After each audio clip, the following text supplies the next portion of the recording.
Assalamualaikum warahmatullahi wabarakatuh.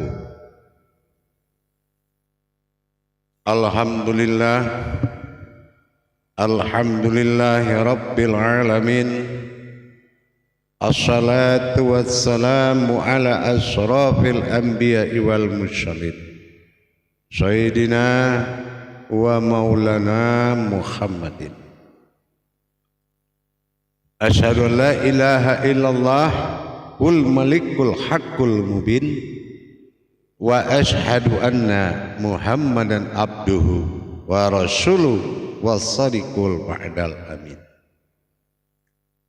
Allahumma shalli wa sallim wa barik wa karim ahzanul nabil karim ihdinil lazi min jamalika wa innal lazi min jalalika wa innahu min kitabika wa tahirin wal mujahidina amma ba'du ibadallah wa ittaqullah. Bersyukur kita kehadirat Allah dengan mengucapkan alhamdulillahirabbil alamin atas segala limpahan karunia rahmah dan hidayahnya, serta dengan ridhonya izinnya juga kita dapat bertemu dan belajar mengenal hakikat amal dan ibadah demi meningkatkan iman dan takwa kita kepada Allah Subhanahu wa taala. Insyaallah bersalam dan berselawat tidak akan pernah kita lupakan. Marilah sama-sama kita sampaikan kehadiran junjungan kita Nabi Allah, Nabiul Akhirul Zaman, Rasulullah Muhammad sallallahu alaihi wasallam. Atasnya kalimahnya kita kalamkan bersama-sama dengan membacakan Allahumma sholli ala sayyidina Muhammad wa ala alihi sayyidina Muhammad. Jamaah yang dirahmati Allah, kaum muslimin dan muslimat rahimakumullah dimanapun berada. Bertemu lagi dengan saya Guru Mursyid Syekh Nur Muhammad Buya Irwan Maulana Al-Khalidi, Pasaman, Sumatera Barat, dalam makom majelis zikir Ma'rifatullah, tentunya dalam naungan Yayasan Islam Hidayatul Mubarakah Indonesia. Lebih khusus lagi yang kita hargai dan kita puji dan junjung dalam sarana ini adalah makom siar. Apa makom siar kita? YouTube Buya Pasaman Timur. Kita doakan mudah-mudahan selalu menjadi wadah yang kuat untuk berinspirasi oleh masyarakat, terutama dalam bidang tauhid dan agama demi keselamatan umat. Terima kasih. Insyaallah. Jemaah yang dirahmati Allah rahimakumullah, pada pertemuan kita pada sore ini saya akan berbagi wawasan dan ilmu pengetahuan. Apa yang menjadi tajuk atau judul pada sore ini atau ada waktu dan kesempatan ini adalah awal kita mengenal agama ini ada dengan dasar mengenal Tuhan. Nah, ini yang dikatakan awaludin ma'rifatullah tadi. Apa maksud dan tujuan daripada makom ini? Kenapa? Yang pertama dalam empat wasilah disiapkan Allah. Pertama syariat, yang kedua hakikat, yang ketiga tarekat, yang keempat marifat. Ini makom, ini wadah, artinya bukan jenis tingkatan ibadah, cuma ini makom.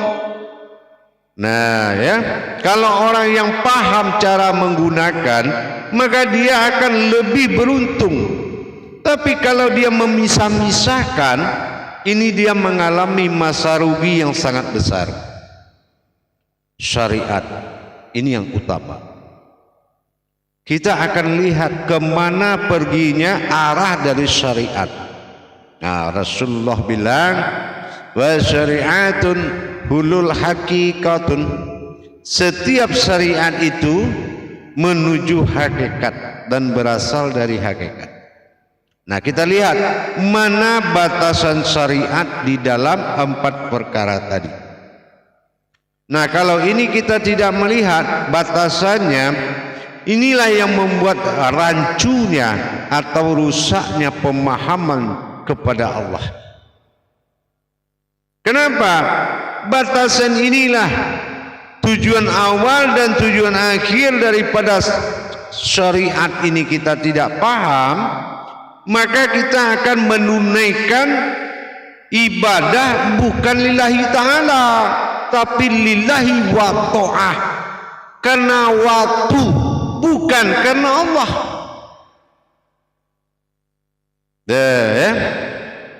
Inilah bercampur aduknya tingkatan-tingkatan pemahaman apabila tidak dipahami batasannya.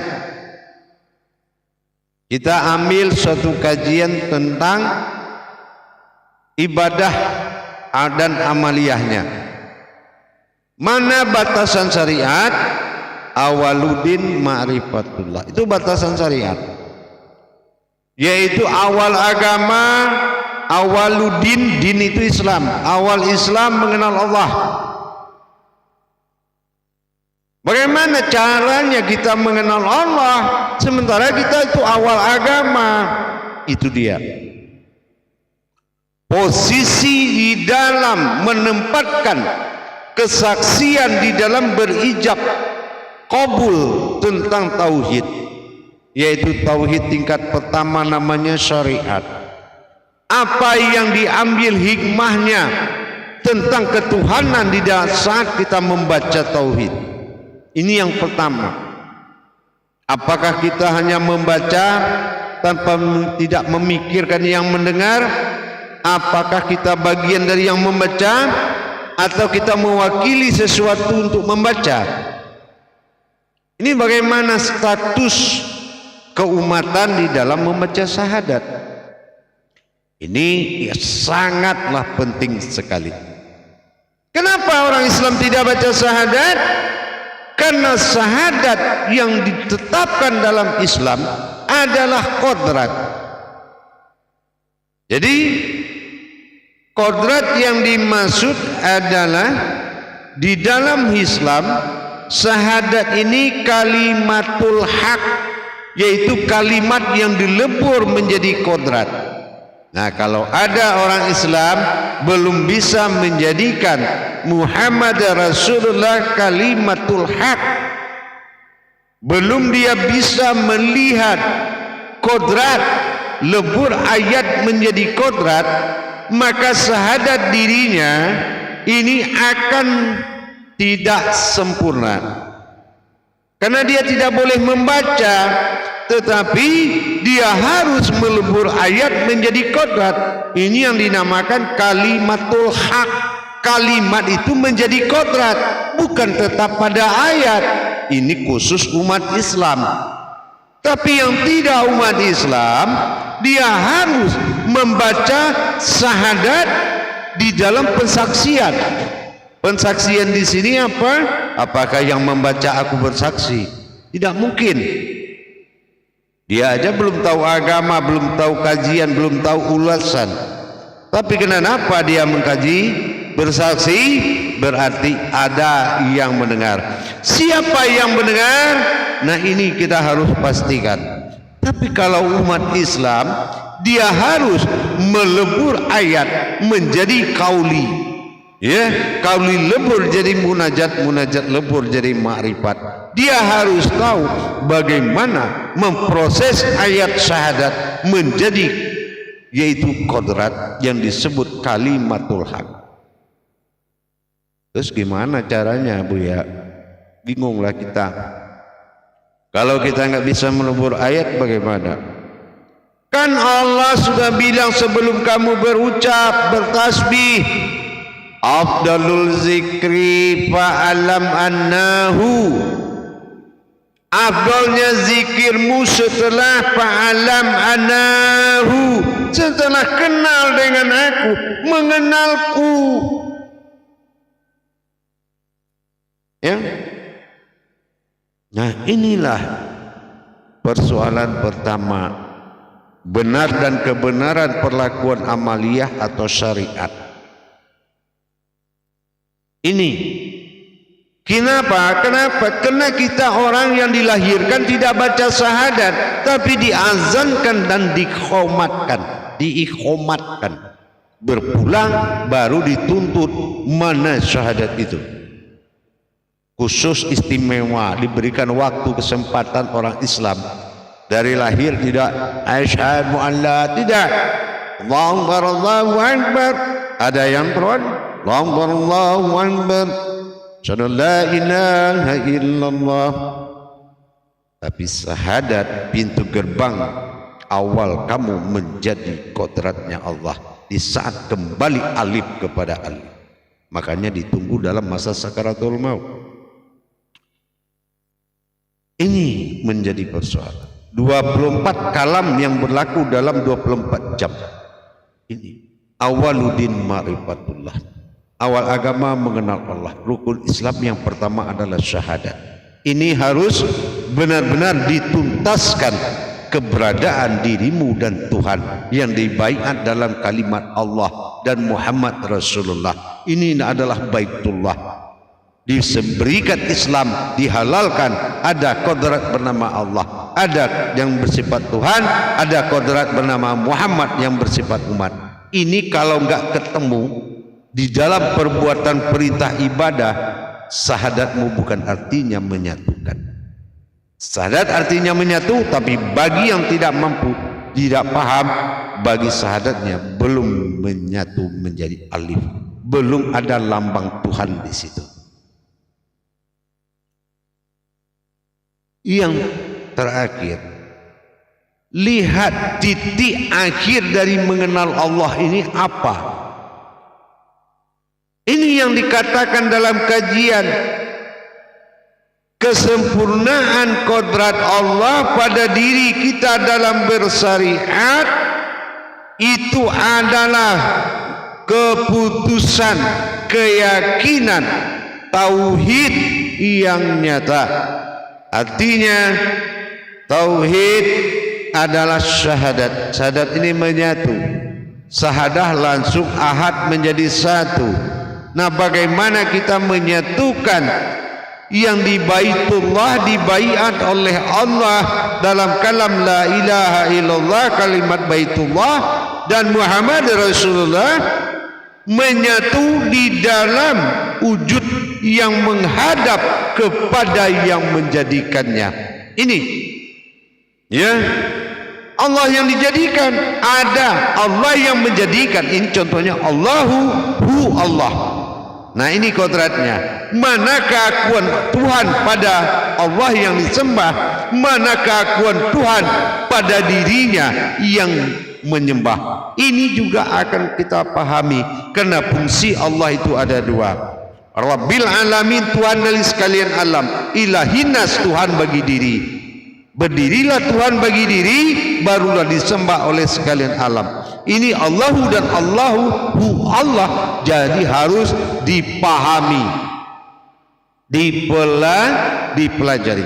Makanya syariat diharapkan membawa agama ini benar-benar memiliki mata hati untuk ditujukan ke kita, supaya apa yang kita baca ada makomnya, bukan seperti sampah yang dibaca tempat jelas. Sampah juga ada makomnya, ada tempatnya. Tapi bagi penamaan Allah, ingat, awaluddin ma'rifatullah, awal agama mengenal Allah. Allah itu siapa? Asmanya. Asmanya ini dikenal melalui apa? Melalui diri. Man arafa nafsahu wa qad arafa rabbahu. Barang siapa yang mengenal diriku, niscaya dia akan mengenal aku. Bukan diri kita, tapi dirinya. Mana hak-hak Allah yang akan akan menjadi pengsaksian dimanapun kita berada. Jadi pemahaman syariat adalah suatu syarat yang berisyarat, bukan syarat bergerak, bukan syarat membaca, tetapi sebuah syariat yang bersyarat, artinya memenuhi syarat dan memperagakan isyarat, memenuhi syarat, memperagakan isyarat. Jadi gerakan Islam, gerakan syariat adalah sebuah isyarat, bukan sebuah gerakan tanpa isyarat. Isinya ada yang digerakkan. Inilah amanah. Amanah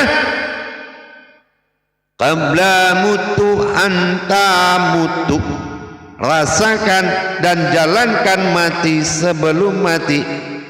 Itu bukan bunuh diri, artinya ini ada mutu. Kalau bunuh diri maut, itu beda. Kalau mutu berarti kita harus bisa mematikan kemanusiaan, menghidupkan diri ketuhanan kita untuk mencapai makrifat kepada Allah. Ini syariat sebagai kesempatan dan wadah yang paling bagus. Jadi tidak boleh meninggalkan syariat, ya, tidak boleh meninggalkan selangkah pun syariat, karena itu adalah peragaan zahirnya Allah yang akan menjadi iman bagi kita. Agama itu iman, ya, diri itu ilmu.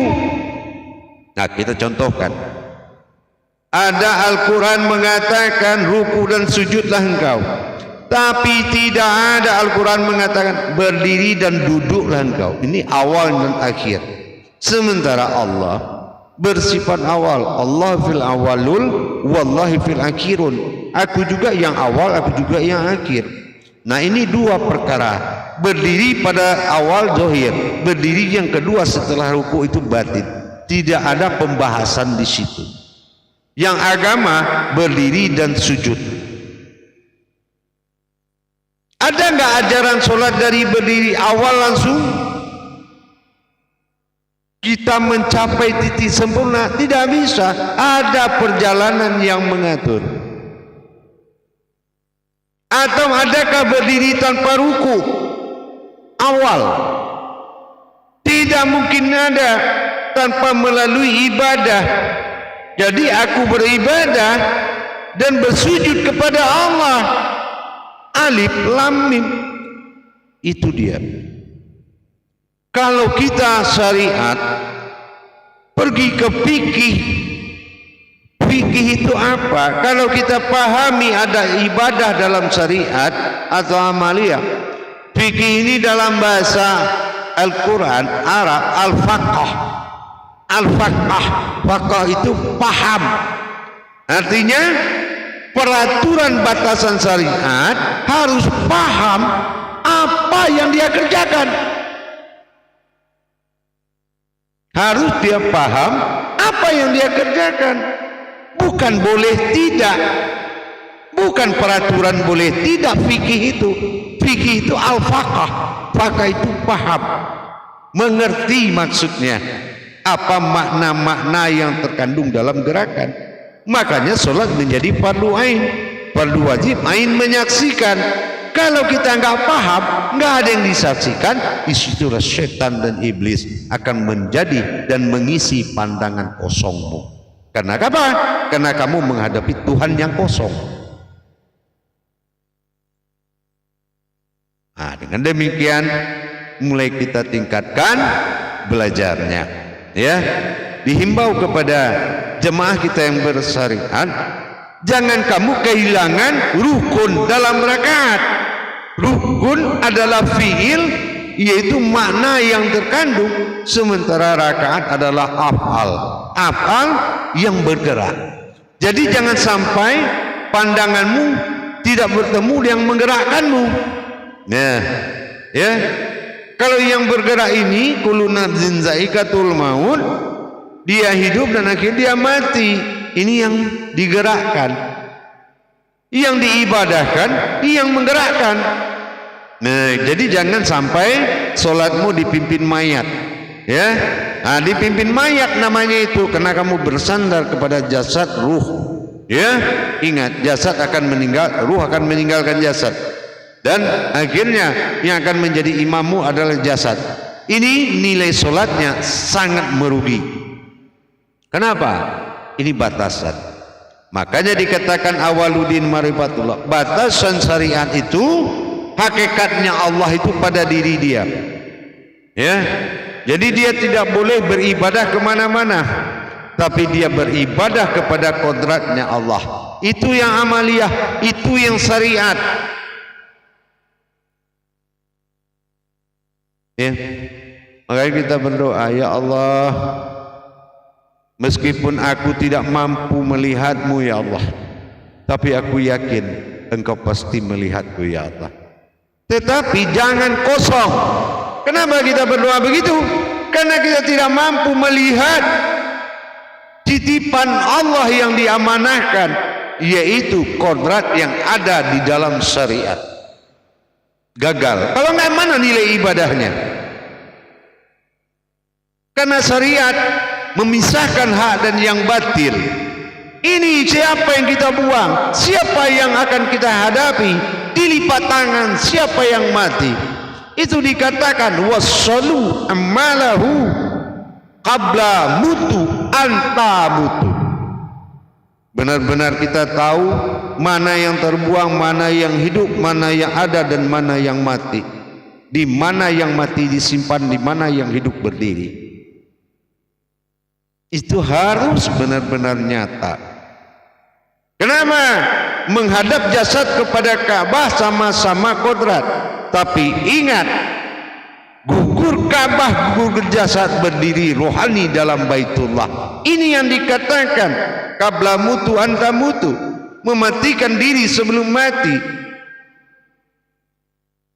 Nah, jangan yang Ka'bah semennya. Nah, apa nasib Ka'bah semen? Gugur. Apa nasib jasad terlihat?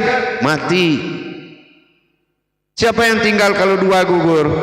Baitullah dan ruhani. Ini yang dikatakan berdiri diri batin di alam batin. Sudah ke rohanimu di dalam Baitullah. Kalau memang sholat, tentulah kita pelajari dulu, ya. Tentu kita pelajari dulu semuanya. Kalau kita nggak sanggup berdiri, kira-kira apa penggantinya ya Allah? Siapa yang mengizinkan kamu satu ayat bunyinya duduk di kursi roda? Jangan menghalalkan jalan yang halal. Harus ada dasar hakikat yang ternyata buktinya ada. Harus ada dasar hakikat yang terbukti. Kamu boleh duduk di kursi roda atau lonjor di lantai. Asal tahu gantinya, ganti berdiri.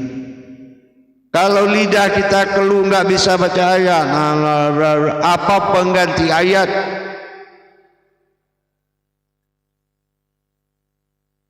Dan semua hakikatnya sudah disiapkan oleh Allah. Dilihat dari sisi amaliyah memang kurang baik nasibnya orang sakit. Dilihat dari sisi qadariyahnya, kodrat hakikat, beruntunglah orang yang sakit. Sekali lagi saya ulang, dilihat dari sisi amaliyah merugi orang yang sakit. Dilihat dari sisi ruhaniyah, hakikat kepada Allah, beruntung orang yang sakit. Nggak susah-susah dia berdiri. Tapi sudah tahu, dan apakah sudah ada yang memberitahu? Sekarang ada bantahan, kami udah tua-tua Pak Imam, jangan panjang-panjang ayatnya. Itu yang ngomong nafsu dan akalmu. Nafsu dan akal. Karena yang dilihat dalam berakaat itu tenaga, dan yang dilihat dalam berayat bukan terdengar, tetapi dari mana ayat itu muncul dan kemana kembali ayat itu. Inilah kalau ibadah sudah diserahkan ke mayat, banyak alasan jadinya. Jadi alhamdulillah jamaah, dengan adanya saya ingatkan kepada kita kaum muslimin dan muslimat, mari kita tingkatkan perintah Rasul, yaitu syariatul halal hulul akikah. Syariat itu dia menuju hakikat. Kalau enggak, dari mana syariat itu dapat gerakan? Kalau dia tidak kaji, berarti dia tidak mau tahu dengan ibadah. Maka merugilah, wal asri innal insan, manusia yang merugi yang tidak tahu apa hakikat dari tujuan Tuhan. Alhamdulillah, mudah-mudahan bermanfaat buat kita. Insya Allah di lain waktu kita akan sambung lagi. Alhamdulillah, bagi para jemaah, silakan kalau yang ingin mendapatkan tuntunan seminggu sekali, silakan cari aplikasi Buya Pasaman Timur, mendaftar dan isi daftarnya, dan bertemu dengan saya seminggu sekali, insya Allah. Dan bagi yang sudah memahami, saya minta maaf, hanya mengganti mengingatkan saja supaya tidak lupa. Tetapi yang belum paham, silakan buru-buru cepat untuk mendaftarkan diri dan menerima bimbingan tuntunan. Perhatikan, ya, perhatikan di surat Al-Kahfi 17. Assalamualaikum warahmatullahi wabarakatuh.